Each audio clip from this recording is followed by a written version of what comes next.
Bom, abra comigo a sua Bíblia em Mateus capítulo 13, versículo 9. Mateus capítulo 13, versículo 9. Olha, enquanto você está abrindo a Bíblia, eu quero só compartilhar com vocês que fim de semana maravilhoso nós tivemos. Pela manhã nós tivemos café com o pastor, mais de 60 pessoas estavam aqui, nós tivemos um cafezão tão gostoso, com um tempo tão maravilhoso para dizer quem nós somos como igreja. Na parte da tarde, nós tivemos um evento para missões urbanas, foi uma palestra muito maravilhosa. Quando foi mais no final da tarde, nós voltamos com um segundo Tadel, mais aproximadamente 60 pessoas estavam aqui, foi muito top também. E à noite tivemos o culto de jovens, que foi maravilhoso, então Deus tem abençoado muito. Agora tivemos o Tadel pela manhã, Tadel à tarde, estamos já no nosso terceiro culto de domingo. Essa igreja não para de crescer, irmãos. Enquanto você está aqui, tem coisa acontecendo lá no fundo, tem classe de batismo, tem um pessoal da intercessão orando, a gente de lá fica ouvindo aquela oração poderosa e as chuvas de bênção estão caindo sobre nós. Então, continue crendo e muita coisa boa vai acontecer. Mateus 13, versículo 9. Quem tem ouvidos para ouvir, ouça. Eu vou repetir. Quem tem ouvidos para ouvir, ouça. E acercando-se dele os discípulos, disseram-lhe: por que eles falam por parábolas? E ele respondendo disse-lhes: porque a vós é dado conhecer os mistérios do reino dos céus, mas a eles não lhes é dado. Porque aquele que tem se dará, e terá em abundância, mas aquele que não tem, até aquele que tem lhe será tirado. Por isso lhes falo por parábolas, porque eles vendo não veem, ouvindo não ouvem, nem compreendem. Nele se cumpre a profecia de Isaías que diz: ouvindo ouvireis, mas não compreendereis. Vendo vereis, mas não percebereis. Por quê? Porque o coração deste povo está endurecido, e ouvirão de mau grado, com má vontade, com coração duro, com seus ouvidos, e fecharão seus olhos para que não vejam com os olhos, e ouçam com os ouvidos, e compreendam com o coração, e se convertam, e eu os cure. Ouçam para que não ouçam com os ouvidos, vejam com os olhos, compreendam com o coração, e se convertam, e eu os cure. Mas bem-aventurados os vossos olhos, porque veem, os vossos ouvidos, porque ouvem. Porque, em verdade, vos digo que muitos profetas e justos desejaram ver o que vós vedes, e não ouviram, e ouvir o que vós ouvis, e não ouviram. Escutai, pois, a parábola do semeador. Senhor, a tua palavra, ela é vida, ela é graça, ela é favor. Fala conosco de uma maneira significativa, alimenta-nos, Senhor, no nosso espírito, na nossa mente, na nossa alma. A palavra encarnada, o verbo vivo, seja manifesto em nós. Haja um movimento do Senhor, ó doce Espírito Santo, para trazer luz sobre essa verdade, compreensão, favor e misericórdia, em nome de Jesus. Amém, Senhor. Você já se separou com uma pessoa radical em sua maneira de pensar? Alguém inflexível? Aquela pessoa que foi tão tomada pela sua própria convicção que não tem argumento que seja suficiente? Já se sentiu num relacionamento onde certos assuntos eles estão em um ambiente que trazem profunda sensibilidade? Aquele tipo de relacionamento onde você sabe que parece ter um quarto que ninguém pode entrar? Aquele relacionamento onde tem assuntos que não podem ser tocados, são desconfortáveis? Percebeu que a insistência em alguns temas poderia gerar um afastamento entre você e alguém que você ama? Que tem tema que é proscrito em algumas casas, que tem tema que é proscrito em uma empresa, que tem tema que é proscrito em alguns relacionamentos, coisas que a gente não pode falar sem ferir alguém, ou mesmo sentiu que estava perdendo o coração do seu filho, ou da sua filha, ou do seu cônjuge, ou de alguém precioso, pois a comunicação estava sendo bloqueada por conceitos ou ideias muito divergentes. Você percebeu que seu filho estava tomando distância de você? Porque quando você ia conversar, tinha algumas coisas que você não podia falar. A sua filha foi ficando longe e você não alcançava mais o coração. Que o cônjuge estão dormindo na mesma cama e vivendo em mundos separados. Que alguns assuntos eles não podem ser ditos porque a pessoa não está ouvindo, e se você insistir no assunto, vai quebrar o relacionamento e vai ficar cada dia mais longe. Jesus, ele teve como solução para quem ouve com má vontade, para quem ouve com um conceito já tão elaborado, ele ministrou por parábolas. Jesus falou por parábolas não porque ele quisesse que eles não entendessem. A consequência é que eles não iam receber o conteúdo todo. Mas Jesus falou por parábolas para instigar o coração, para instigar o desejo, para gerar curiosidade, para gerar interesse. Por isso Jesus falou a uma comunidade rural de coisas do campo. Jesus trabalhou sempre com os pássaros, os lírios dos campos. E nas suas parábolas ele está falando sobre as ovelhas, sobre o pastor. E muito especificamente aqui ele está falando sobre o semeador e a semente. Era fácil elaborar na mente o contexto e conceituar com clareza. Todo mundo sabia o valor da semente, a importância da chuva, o valor da colheita, a necessidade de escolher com propriedade aonde lançar sua semente. Um semeador semeando entre pedras não era uma coisa comum, ou lançando entre os espinhos. Então as pessoas saíam das parábolas e iam para casa refletindo, pensando, eu preciso melhorar o meu campo, eu preciso pôr a minha semente onde produz, eu preciso jogar minha semente onde tem resultado. Em algum momento, talvez a mente dele dizia, poxa, tem outros lugares da vida que eu queria colheita.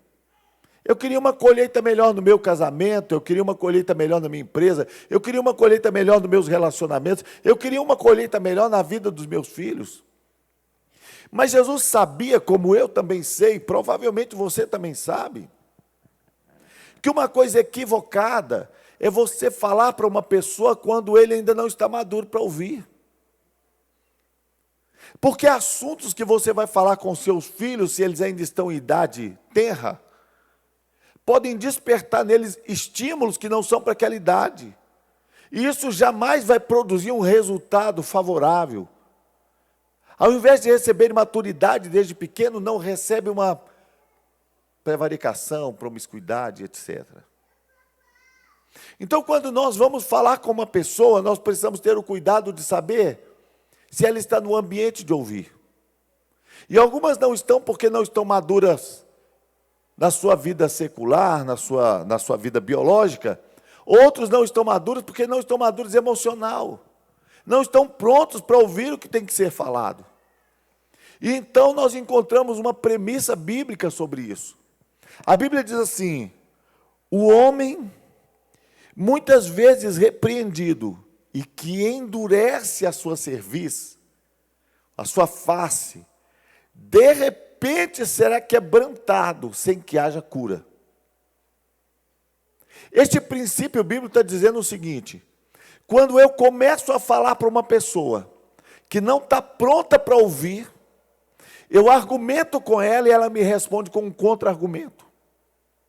Quando ela tem um pensamento contrário ao evangelho, contrário às coisas coerentes, aquelas pessoas com pensamentos que aos nossos olhos são absurdos, mas que a gente vai confrontando e ela vai endurecendo no conteúdo. Até que chega uma hora que ela está tão endurecida, enrijecida, que não entra mais nenhum conceito correto. Porque o homem, muitas vezes repreendido e que endurece a sua cerviz, de repente será quebrado. Ele não flexibiliza mais. Ele quebra, mas não flexibiliza. A questão é que, vez por outra, nós não sabemos onde nós estamos. Se estamos ouvindo parábola ou revelação. E às vezes ouvimos a palavra de Deus com uma reflexão tão rasa, que nós já não estamos mais entendendo se o que nós estamos ouvindo é parábola ou revelação. Porque às vezes ouvimos com os ouvidos agravados. Ouvimos as coisas de uma maneira em que ouvimos na superfície. Ouvimos semente como semente, ouvimos Deus no cotidiano, e nós só queremos apenas regras e normas sobre Deus. A Bíblia diz que o homem estava no jardim do Éden, tinha a árvore da vida, e era uma opção viável, era uma opção digna, lícita. E também tinha a árvore do conhecimento do bem e do mal. E de repente o homem foi e tomou a árvore do conhecimento do bem e do mal, que trazia morte. Vez por outra, nós como igreja começamos a ministrar e dizer: você não pode isso, não pode aquilo, não pode isso, não pode aquilo.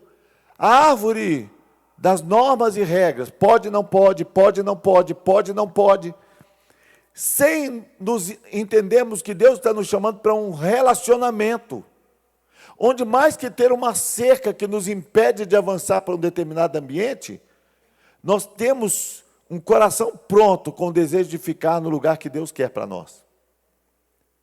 Quando você ministra para uma pessoa, essa roupa é indecente, e ela recebe isso só como regra, ela aumenta uma saia, mas ministra morte, não ministra vida. A regra sem vida só ministra morte. Mas quando você ministra da árvore da vida de Deus, muda o conteúdo interno e manifesta no conteúdo externo. Então nós temos que entender o que Deus quer falar. E aí a gente se pergunta: Deus, será que eu estou andando para esse ambiente onde eu estou entendendo a profundidade? Porque o diabo não se importa que nós tenhamos uma igreja cheia, desde que ela esteja vazia de entendimento, de essência. Pessoas rasas. O diabo quer nos manter nas águas rasas, na superfície, no lugar onde nós conceituamos Deus apenas para aquele Deus para as horas difíceis. O Deus que nós servimos no domingo e abandonamos na semana. Que não tem nada a ver com os nossos negócios e que não interfira na nossa casa. Mas quando nós começamos a reconceituar, nós vamos pensar diferente. Porque a diferença é se eu consigo levar a vida que eu produzo no domingo para minha casa. Se a minha esposa vai me chamar de homem de Deus. Porque lá fora, para quem eu ensaio o sorriso, para quem eu decoro as palavras certas, é fácil dizer: poxa, esse cara é diferente. Mas dentro da minha casa, quando eu tiro a minha máscara, é lá que a minha esposa tem que dizer: seu rosto está brilhando. É lá que o marido tem que dizer: você brilha, você é mulher de Deus. E o processo é simples. Jesus quer que você entenda se você está ouvindo com os ouvidos agravados, com os ouvidos de quem não quer discernir. Que os ouvidos são esses? Aqueles regidos pela crítica, aqueles que para cada verdade que me transforma, eu tenho uma oposição que me acomoda. Eu tenho uma palavra que me estabelece no lugar que eu quero permanecer. Então eu saio do culto argumentando comigo mesmo: o pastor disse, mas eu acho que não é bem assim. A palavra diz, mas eu acho que não é bem assim. E aí nós vamos para aquele ambiente onde nós queremos atualizar a Bíblia, porque se a minha vida não cabe na Bíblia, quero uma Bíblia que caiba na minha vida. Nós vamos para aquele ambiente onde, quando eu não mudo de vida, eu mudo de igreja, porque é muito mais fácil mudar de igreja do que mudar de vida.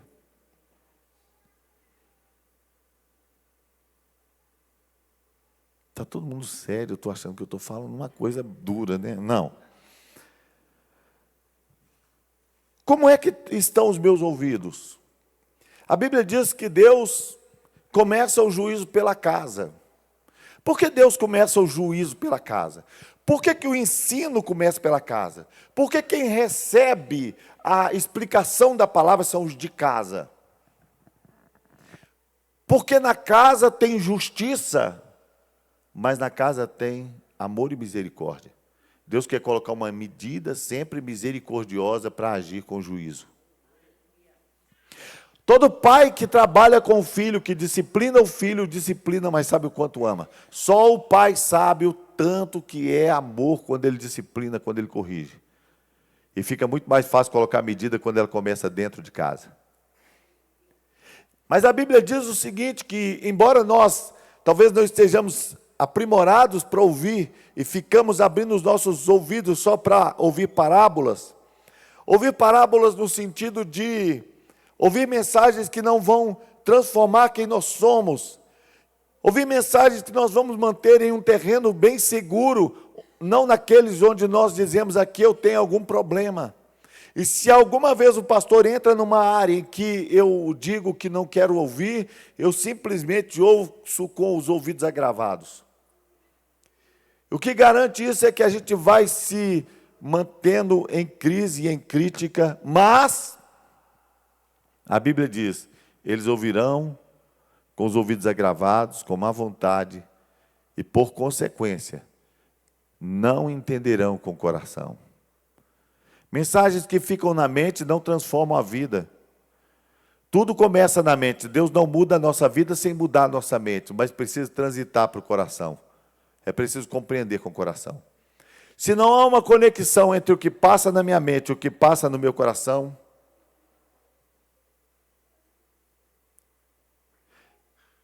o que passa na mente vai saltar pela boca, o que está no coração vai saltar pela boca.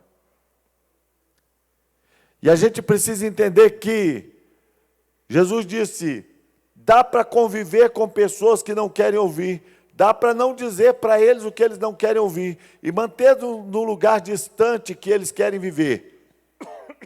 Mas não dá para evitar que eles colham as consequências de uma vida sem fruto. Que eles colham as consequências de não serem curados, de não serem abençoados. E ele diz para os discípulos, mas a vocês é dado conhecer os mistérios do reino. Ele diz, se você se interessa, pergunta, argue e quer saber a vontade de Deus para você, Deus tem interesse em te revelar. Mas diz a Bíblia, a quem tem ser-lhe-á dado. A primeira coisa é você começar a ter fidelidade no pouco. Quer conhecer muito de Deus? Valorize a palavra dele. Eu tenho uma Bíblia que está amarela no Salmo 91. Eu não leio, só deixo ela como um amuleto em casa. Eu nunca entendi o que a Bíblia é. Mas se eu tenho uma Bíblia que eu leio, eu já estou começando a ser fiel no pouco. Eu sou confrontado pela Bíblia e eu decido mudar em alguns ambientes. Já estou no caminho. E a fidelidade no pouco que traz revelação sobre o novo. Tem gente esperando Deus falar com ele para ser batizado. Meu servo, eu estou achando que seria bom se você se batizasse. Ora, está escrito na Bíblia. Mas eu ainda não entendi a Bíblia toda, pastor. A gente nunca entende a Bíblia toda. A gente entende uma parte, vive o que entendeu e Deus vai revelando as outras. Se você não vive o que você entendeu, Deus não pode te revelar o novo. Se você não é fiel no pouco, não pode revelar o novo. Aí você vai dando passos. E Deus vai descortinando até uma hora que você começa a enxergar coisas que você não enxergava. E quanto mais luz, mais coisas você enxerga. Eu me lembro que eu entrei numa van, estava indo para uma cidade. Quem estava me levando era um casal, mais algumas pessoas, para um evento. E eu tinha feito o casamento deles, eles eram de outra igreja. Então eu entrei e conversei com o rapaz e disse para aquele jovem, que não era tão jovem, era um homem. Eu disse para ele, como está o casamento? E ele respondeu com aquele sorriso acolhedor maravilhoso. Está maravilhoso. Ah, está maravilhoso. Aí eu, como quebra-gelo, já para entrar na van, entrei, sentei, a van se arrancou e eu perguntei para a esposa, minha filha, e aí, como está o casamento? E ela disse, péssimo, prestes a acabar. Às vezes falta luz de tal maneira que a gente nem sabe quem a gente é no conceito do outro. E talvez a gente não quer saber. Porque toda vez que você lança luz no assunto, ele te desafia a tomar uma decisão.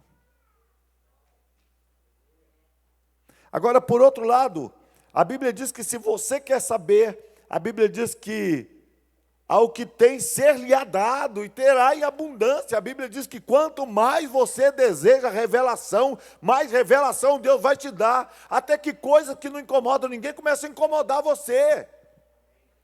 E caminhos que são altos demais para muita gente, começa a ser o caminho desejável para você. E a Bíblia diz que, para quem tem, o nível de responsabilidade é maior.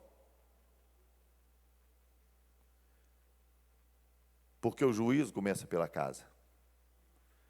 Sempre vai julgar pelo nível de revelação que você tem. Você sempre vai ser confrontado pelo nível de revelação que você tem. Sabe, queridos, Jesus disse assim: eu vim a este mundo para juízo. João 9, 39, 41.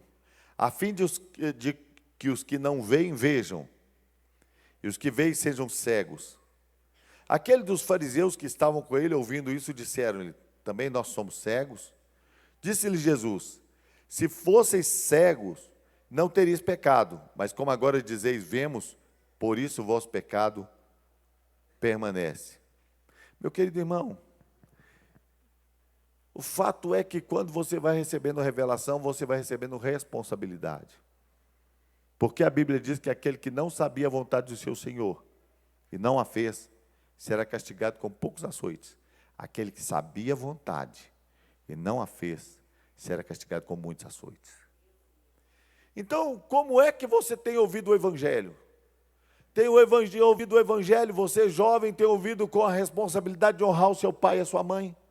Ou você já achou uma boa desculpa no seu pai para não honrá-lo? Meu pai bebe. Ora, e é seu pai? Então honra. Minha mãe é uma chata. Todo mundo que põe limite na vida da gente costuma ser chato. Outro dia um moço falou comigo: não, pastor, casamento não é mole não. Minha mulher, meu Deus, que canseira minha mulher. Falei com ele: você mora com seus pais? Disse não. Seu patrão é legal? Disse não tem, sou empresário. Falei: para quem que você presta contas? Ninguém. Falei: claro, sua mulher é chata. É o único lugar onde você presta conta, que fala que hora você chegou, por que você não veio, que hora que isso, que hora que aquilo. A gente quer viver com bons amigos, sabe aquele amigo que não te cobra nada? Mas todo relacionamento profundo, você precisa de oferecer alguma coisa. Eu me lembro quando eu estava namorando com a Elaine. Ai, eu me lembro. É um tempo bom, né? E eu me lembro que o meu sogro sempre foi meio rude e não sabia muito conversar. Então, o meu sogro, ele se comunicava mais por gestos e ações. Então, quando estava ficando tarde, eu acho que ele queria que eu fosse embora, ele passava de cueca na sala. Bom, eu entendia que era hora de eu ir embora, mais ou menos entendia. Aí, então, ele voltava tomando um iogurte de cueca, eu pensava, eu assim fazendo de cego, né? Assim, não estou vendo isso acontecer. E aí, depois disso, eu falava: Elaine, acho que está na hora de eu ir embora e tal. Então, eu namorei, noivei e casei com 11 meses, irmãos. Mas eu namorei, noivei e casei com 11 meses, mas foi segunda, terça, quarta, quinta, sexta, sábado, domingo, segunda, terça, quarta. Então, se for contabilizar, deve ter dado uns 3 anos de namoro, mais ou menos. Porque, normalmente, o namoro é 2 dias, 3 dias da semana, né? O meu era direto e reto, não conseguia ficar sem ir lá para ver Elaine. Então, quando chegava, ia para o portão para despedir da minha esposa, né? Hoje minha esposa, a gente ficava naquele negócio: vai embora, não, mas você, então entra você. Não, aí a minha sogra, que já era mais eloquente, ia lá e piscava a luz. E eu pensava: cara, nem é o Natal, mas o negócio aqui está... Aí eu dizia: não tem jeito, tem que ir embora. Um passa de cueca, outro pisca a luz, é para ir embora mesmo, não tem jeito. Aí eu ia embora. Eu achava a minha sogra bem chatinha. Aí eu casei e o meu sogro falou: ô William, graças a Deus você casou, agora você vai ficar aqui, eu vou tirar uma férias com a Soninha, só eu e Soninha, e você fica aqui em casa e toma conta da casa para mim. E eu falei: Deus existe, Deus existe. Um quarto maravilhoso, suíte, uma televisão pendurada na parede. Falei: cara, eu sou o cara, eu tenho meu quarto, o quarto que era do meu pai agora é meu, eu tenho quarto, eu tenho televisão e tal. Aí ele disse: só uma coisa. Sim, seu Hélio. Você vai cuidar da Edilane e do Carlinho, que estão namorando ainda, então você fica de olho neles. Aí eu falei: tranquilo. Ah, irmãos, que vontade de passar de cueca na sala também. O cara não ia embora, gente, estava doido para ele ir embora. Vaza, só, faz igual botijão de gás, vaza, vai embora, porque eu estou querendo ir dormir, eu estou querendo assistir televisão. E eu comecei a perceber que Deus usou a minha sogra para cuidar da minha esposa até o meu casamento. Foi ela que guardou, que protegeu, que pôs cerca, que cuidou. Foi ela. Então é fácil a gente falar: ah, quem põe limites não é bom. Deixa eu te contar. Aprende que Deus tem o melhor para nós, mas nós precisamos entender a vontade de Deus. Sabe, queridos, a Bíblia diz que o amor de Deus nos conduz ao arrependimento. Romanos 2,4, ou desprezas tu que as riquezas da sua misericórdia e bondade, ignorando que a bondade de Deus te conduz ao arrependimento. Cuidado para não ser enganado com a bondade de Deus. Cuidado para não ser enganado com um Deus tão bom e paciente que está esperando você querer ouvir tanto tempo. Cuidado para não ser enganado com Deus que está falando por parábolas há tanto tempo. Cuidado para não ser enganado com Deus que está colocando a palavra de Deus e você está trocando por ideias, filosofias e está esquecendo que a palavra de Deus é que permanece para sempre. Cuidado para não ser enganado. Cuidado para não endurecer em um pensamento errado até o ponto de não ter mais cura. Cuidado para não se tornar tão dono da verdade até o ponto que a verdade não tem mais possibilidade para você. A Bíblia diz que a lei veio por Moisés, a verdade e a graça por nosso Senhor Jesus Cristo. A verdade sempre vem com graça. A verdade sem a graça nos machuca. Mas quando nós estamos com uma verdade que se opõe, uma verdade paralela, nós vamos ser quebrados. Tome cuidado. Eu vou encerrar essa mensagem contando para você o que está escrito lá em Marcos capítulo 4. Em Marcos capítulo 4, Jesus está contando parábolas também. Lá esse texto está repetido. E lá em Marcos capítulo 4 começa assim. Diz assim a palavra do Senhor. Jesus estava na praia e a multidão o apertava. Então, Jesus subiu em um barco e começou a ensinar à beira-mar.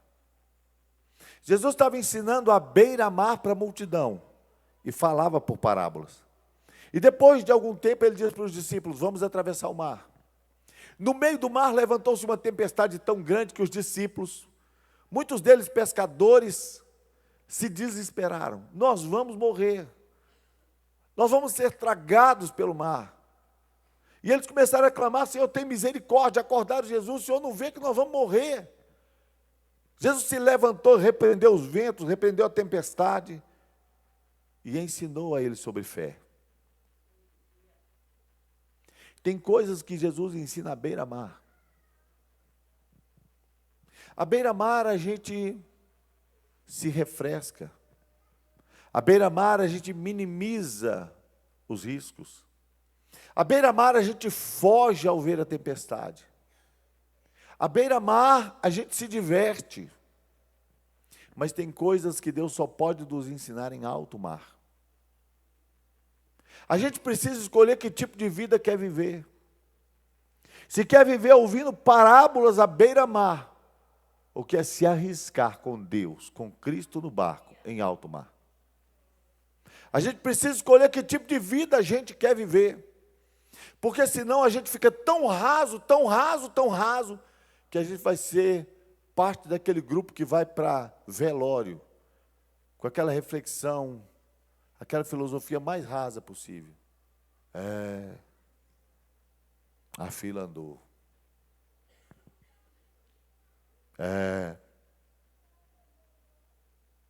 Todo mundo, né, vai passar por isso. E às vezes não sai pensando, eu estou preparado. A reflexão profunda que a Bíblia diz, eu estou pronto para a eternidade. Eu tenho uma vida para oferecer para Deus depois daqui.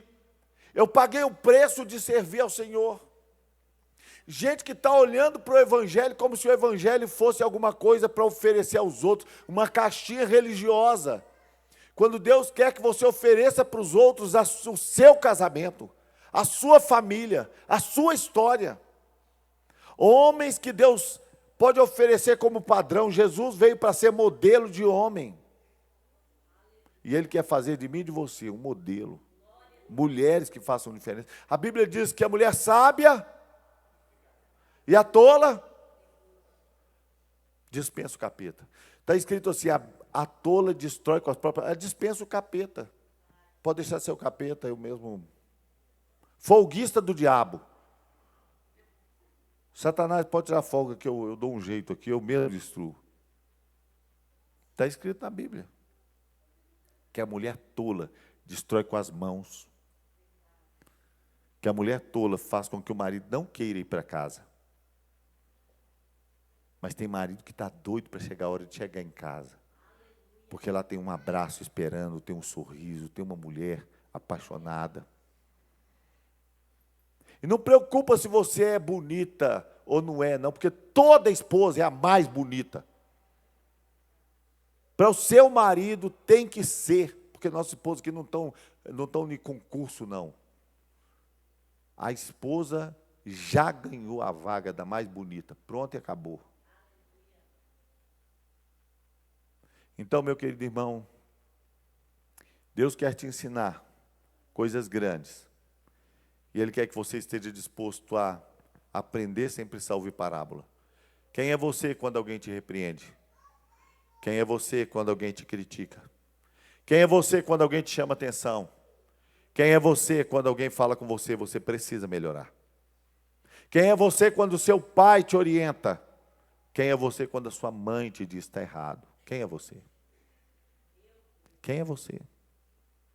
Quem é você na hora de tomar decisão? Junto à sua esposa, ao seu marido. Se você não é a pessoa ideal para a sua casa, provavelmente você está vivendo um evangelho de parábolas. Mas Deus quer mais que você saiba jogar uma semente no chão. Deus quer que você saiba semear na vida dos outros.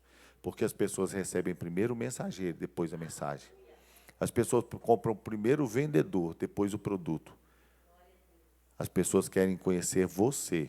E depois de te conhecer, elas vão dizer, eu conheço a Deus. Vamos nos colocar de pé, nós vamos orar. Um Deus que te ama e que quer que você entenda com o coração. Porque tem vida enclausurada e não está enclausurada pelo inferno. Tem vida passando por crise, e não é crise porque os demônios estão lutando. É porque nós não nos estamos deixando moldar. Tem gente que parou de crescer porque parou de ouvir, porque ouve de mau grado. Vai crescendo e se tornando dono da verdade, quando a verdade deveria ser senhora sobre você. Porque a verdade é uma pessoa, é o Verbo encarnado. A verdade é uma pessoa, e a verdade é Senhor.